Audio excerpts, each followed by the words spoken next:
Si vous répondez oui à cette question, joue-t-il vraiment sa place? Vous cautionnez, on va dire, la lecture comme ça d'Yvan, ou sinon vous partagez la sensibilité, les infos d'Étienne Moati, c'est non. Le sentiment même d'Étienne Moati plutôt. Compte Twitter de l'équipe du soir, le président donc va arbitrer. Yvan, Étienne, oui, non, pourquoi? Non, je vais donner le point à Yvan parce que c'est vrai que Nasser est passé entre les gouttes. Il y a eu beaucoup de procès déjà avec l'achat, la Coupe du Monde. Bon, il s'en sort là. C'est extra sportif, ça devient très grave. C'est le porte-flingue, je dirais, du prince. Mais si ça va trop loin, il le sortira. Pour le protéger. Donc il peut perdre sa place et il mettra quelqu'un d'autre. Il ira s'occuper des courses de dromadaires ou de 4x4 dans le désert. Il s'occupe de la fédération de tennis, mais ça sera une réalité. Parce que si ça va très haut et qu'il y a des preuves de corruption, atteinte à la vie privée, des écoutes, des messages, donc aujourd'hui ça ne l'est pas. Mais la question, joue-t-il vraiment sa place? Il ne pourra pas le défendre. Parce que ça ira au niveau de l'État français, de Macron, de la géopolitique. Donc aujourd'hui... Il en est sûr. Non, mais vous en êtes sûr qu'il ne joue pas sa place. J'attends de voir ce qui va se passer. Mais si les faits sont avérés, il se passera quelque chose. Et il sera comme James Bond 007 sur le siège éjectable. Pour l'instant, il est encore éloigné. Mais juste, on reprend le fil du débat. Il y avait deux arguments contraires, évidemment, vu qu'on a fait un duel. Donc, et Étienne Moati nous disait que ce n'est pas la première crise que traverse notamment Nasser Al-Khelaifi. Vous n'avez pas fait l'inventaire, mais on a à peu près tous compris. Est-ce que, donc pour Étienne, c'est une affaire en plus et pour Yvan, c'est une affaire différente. Voilà. Et en fait, tout est là dans la lecture, dans la portée de cette affaire. Mais justement, moi j'ai répondu non pour une question de temporalité. Parce que, comme l'a rappelé Yvan, c'est une question qui ne touche pas la remontada, transfert raté, c'est pas du sportif. Du sportif au sens stricto sensu. Ça dépasse, et là, ça relève de droit pénal, ça relève d'atteinte à la vie privée, etc., de harcèlement, etc. Donc, il va y avoir une procédure judiciaire. C'est pas la justice sportive qui va s'abattre sur M. Nasser Al-Khelaifi en disant, voilà, tu as échoué en Ligue des Champions, il y a eu la remontada, etc. Donc, il y aura un processus lent, parce que la justice, c'est toujours moins rapide que la justice sportive. La justice civile est beaucoup plus lente. Et qu'à terme, oui, effectivement, il peut y avoir des conséquences importantes pour M. Al-Khelaifi, mais dans l'immédiat, est-ce qu'il joue vraiment sa place? Non. Parce que la décision, elle ne sera que politique. En attendant, la décision judiciaire. Et je ne crois pas à une décision politique, c'est-à-dire à ce qu'il y ait une disgrâce de M. Nasser Al-Khelaifi par le prince. Il faut rappeler quand même que M. Nasser Al-Khelaifi est ministre d'État au Qatar, sans portefeuille. Philippe Sanfon, vous êtes un peu goguenard, vous êtes marré là sur ce qui pourrait éventuellement arriver à Nasser Al-Khelaifi. Pourquoi? C'est le gars qui a un gilet pare-balles, c'est Matrix. Du Yaka Faucon, et pour l'instant on n'en est pas au bout de l'affaire. Et avant que ça remonte jusqu'à Nasser, il va y avoir des têtes qui risquent de tomber avant. Et s'il faut trouver des boucs émissaires, ils en trouveront, il n'y aura aucun problème. Jusqu'à présent, comme l'évoquait Étienne, il est passé par des écueils, notre ami Nasser, qui sur le papier était autrement plus complexe que celui-là. Les histoires de conflits d'intérêts, de diffuseurs, d'attribution, de droits... Le Coupe du Monde. Voilà, là il était quand même... Il n'était pas en qualité de président du Paris Saint-Germain. Il était en qualité les affaires de villa privée, on va pas revenir là-dessus, mais je veux dire, là il y avait des soupçons de corruption qui étaient plus que des soupçons. Il est passé au travers de tout ça. Donc... s'il y a des faits nouveaux, on les traitera, mais pour l'instant, sur ce que je vois, c'était très intéressant le dossier de ce matin, mais on voit que c'est quand même des méandres assez nébuleux, et que pour l'instant, on est plus sur des faits du point de vue de la morale qui sont contestables. Et après, sur le plan politique, là aussi, on l'a dit, le Qatar, c'est quand même un pays, sur le plan géopolitique, qui traite tous les jours des questions autrement plus complexes et dangereuses. Et c'est des gens qui mettent autour de la table des talibans, les Américains, les Européens. Je veux dire, ça, à l'échelle de ce que traite le Qatar au quotidien, c'est rien. Et c'est rien du tout. Donc Nasser, il est dans un fauteuil. Vous n'êtes pas d'accord, Président? Non, j'entends. Je ne suis pas d'accord au niveau de la justice sportive, parce que entre l'UEFA, la FIFA...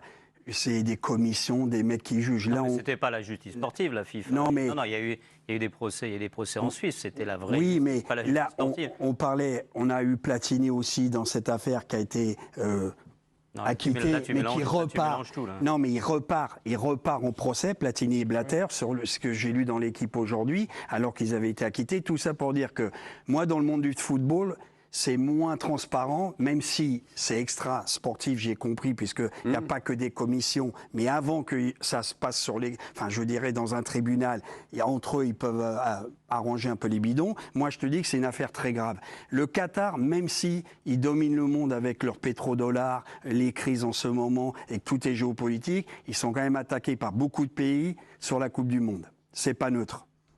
Et ils peuvent être très fragilisés par des pays, même autour, qui peuvent avoir des intérêts Et donc, si tu es différents. fragilisé, tu vas te séparer de celui qui est arrivé à la tête de l'OCA. Non, c'est pas ça. Aujourd'hui, c'est un des hommes les plus puissants du football mondial, Nasser Al-Khelaifi. Oui, mais ce que je veux te dire, c'est que... Non, mais je termine. Je termine ce qui est important. J'ai entendu quand même un plaidoyer sur le mec, il a que des gilets pare-balles autour de lui qui prennent. Toi, pratiquement, quand je t'entends, c'est que tu penses qu'il est quand même, il sait tout. Mais il ne sera jamais touché parce qu'il y a une protection. Si, moi, quand je t'écoute, c'est ça. Vous êtes journaliste, moi, je peux le comprendre. Simplement, je te dis, c'est quand même, quand tu vois la tête des 4 mecs, un mec qui a été potentiellement vrai-faux, séquestré là-bas. Lâche un peu la balle, Eric. Non, mais c'est important quand même, parce que 5 millions pour abandonner toutes les preuves, les charges, ça pue, d'accord, à un moment donné. Et quand je vois les 4 têtes, je ne les prends pas babysitter de mes enfants. Justement, mais ces 4 têtes, elles ont des bonnes têtes de bouc émissaire et comme l'a dit Philippe, elles peuvent très bien servir. Et ce qu'il faut savoir, c'est que c'est un fonctionnement complètement différent au Paris Saint-Germain, c'est un fonctionnement complètement différent avec les Qatariens que dans une entreprise normale.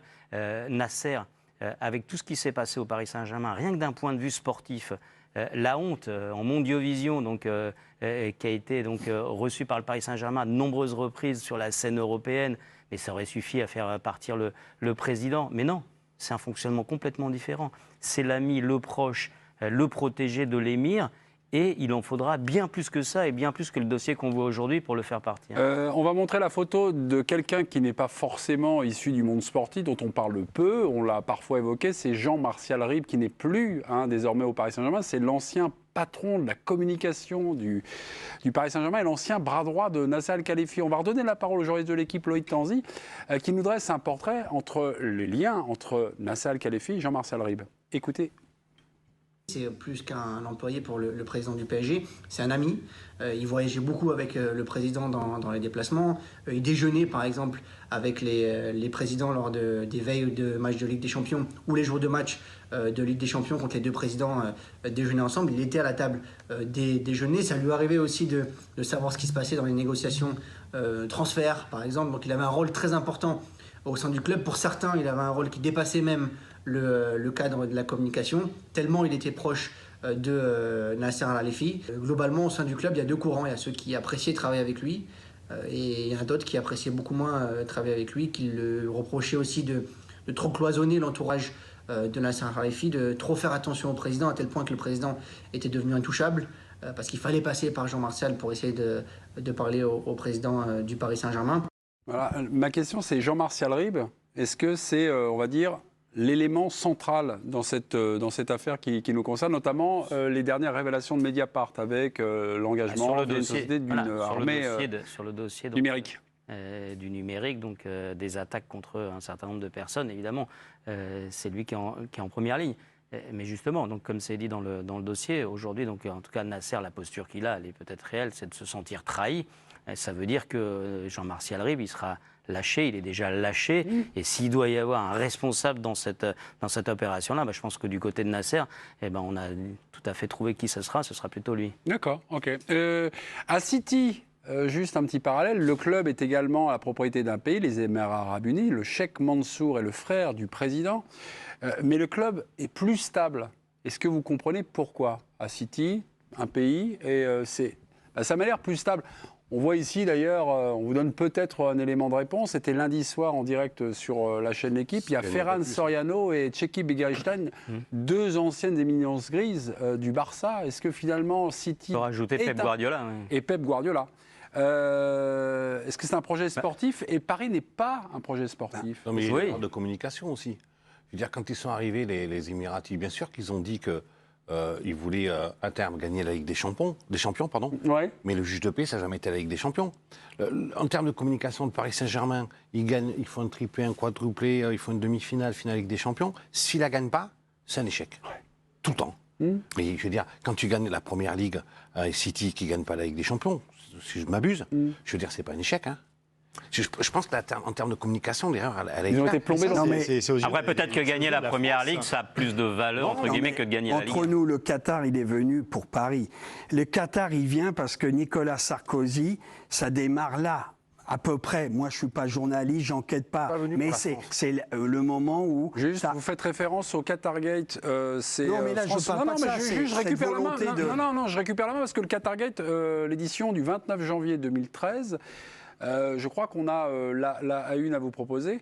C'est notamment donc de France Football, oui. De France avec Football, Eric Champel aussi. Et à Eric, qu'on salue notamment la réunion à l'Élysée du 23 novembre 2010 entre le Cheikh Tamim, Michel Platini, Nicolas Sarkozy. Et là, ça pose peut-être une question outre sur, maintenant qu'ils ont eu la Coupe du Monde, le Qatar, est-ce qu'après la Coupe du Monde, on pourra aller vers un désengagement? Oui. Voilà. Non, mais parce que là où je rejoins là, on est sorti un peu de Nasser. Non, mais c'est là où je rejoins Étienne dans l'analyse, c'est que nous, on a nos yeux de footballeurs et de franco-foot français, etc. Mais le PSG, c'est une goutte d'eau dans la stratégie de diplomatie et de développement à l'international du Qatar. Souvenez-vous ce qui s'est passé dans un petit État pas très loin, le Koweït, qui s'est fait envahir, etc. En 15 minutes la faiblesse diplomatique, militaire du Qatar. Donc il y a eu une volonté politique de développement à l'international, et pour ce qui concernait la France, et pour ce qui concernait le président de la République à l'époque, Nicolas Sarkozy, c'était le Paris Saint-Germain. Mais les investissements du Qatar en France ne se résument pas au Paris Saint-Germain. Hein. Yvan Lemay, mot de la fin, vous avez gagné, mais d'une courte tête, mais vous avez gagné. La comparaison, non, je reviens sur la comparaison entre le projet de Man City et PSG, qui est très très intéressante.